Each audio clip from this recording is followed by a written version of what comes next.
But something happened around 1986. Um, this guy came to town. These two, this guy here with his mouth open is named George Dillman, who's a martial artist. He's a Okinawan Kempo instructor from Pennsylvania. Reading, Pennsylvania was where he heralded from, and he ran into this Okinawan master right here named Oyata.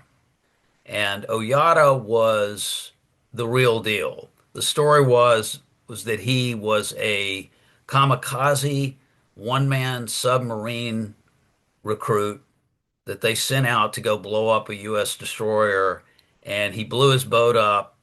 It didn't blow the ship up, and he some miraculously survived and made it to a Pacific island and lived by empty hand. Karate means empty hand, and his particular style, which he called tuite, and it involved not only grappling, locking people's arms up and locking people's wrists up and inflicting great pain on the person that you lock up, but also kicks to the knee, just very no fancy stuff. It's all take them out and do them in immediately.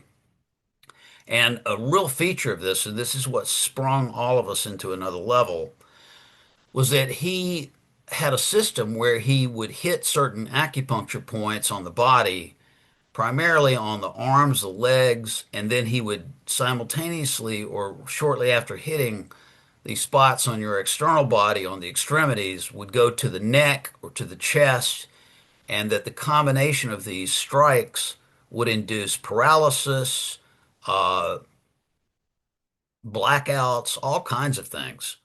And we were enthralled with this. The instructor, Mr. Hampton, became obsessed with it.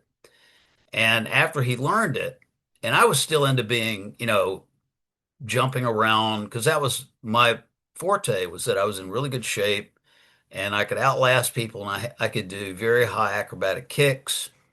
And so I was sparring Mr. Hampton one night, and Mr. Hampton had been beaten badly one night by one of these very large kids that came from the college and had been sparring him.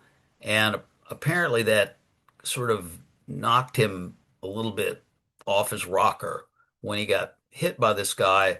Now, I didn't know this. I found out much later that he was very upset about having been beaten by this guy. So one night during a sparring match, I ended up having the misfortune of lining up against him.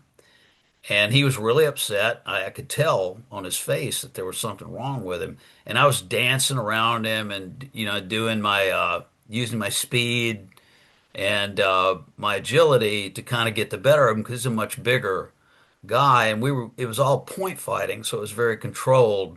So he couldn't really use size, and point fighting is hard to use size. Um, but then I ran in at one point to tag him, and all of a sudden I felt a shocking blow to my chest, and it was right over my heart. If you put your fingertips over your left pectoral, search around for the collarbone, and then go right below that collarbone and start digging around. And you press in right there, you'll feel a pressure point that is quite painful if you press in. He hit that area as hard as he could, and he knew what he was doing because he had learned it from Oyata. And he essentially gave me a heart attack. And I had numbing, first of all, it felt as though my heart came loose inside of my chest. It literally, I felt like had come loose. And months after that, I had sharp pain in the chest and I had numbing pain going down my left arm, all the symptoms of a heart attack.